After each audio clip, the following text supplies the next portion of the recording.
talaga maging lead role sa mga movies ng Viva Max?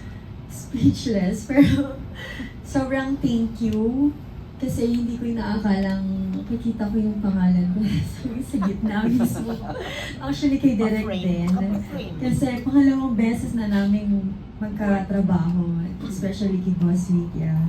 Sa lahat ng taon sumusuporta sa akin, especially sa nanay Len ko, sa mga kapatid ko.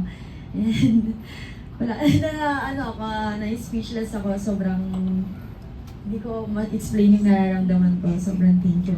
Kasi napakalaking Oo. aspeto yung pangalan mo Oo. na nasa billing, di ba? Unang-una. Last na lang, direct tanong ko lang, kumbaga parang lagi nga kayo magkasama ni Ces doon sa movie. Ano yung nakita niyo kay Ces? At ano yung nakikita niyo in the future kay Ces bilang actress? When nag-start kami sa Kapalit, dun pa lang nakita ko na yung talent ni Ces pagdating sa acting. Madali siyang katrabaho, madali siyang sabihan kung ano yung kailangan niyang gawin, and nagagawa naman niya yung need ng film and ng story. Yun yung kagandahan dun sa personality ni Ces. Madali siyang mag-adapt sa mga situations kasi syempre pagdating ng shooting, hindi naman yung napapanood ng tao talaga yung situation doon. May mga nag-a-arise na problems, ganyan. Si Ces cool lang yan eh. So, ano man yung dumating, dito may mga naranasan din kami na na medyo difficulties sa and lalo na yung nung time na yun yung mga pinakamainit na na panahon sa Philippines. So medyo hirap talaga.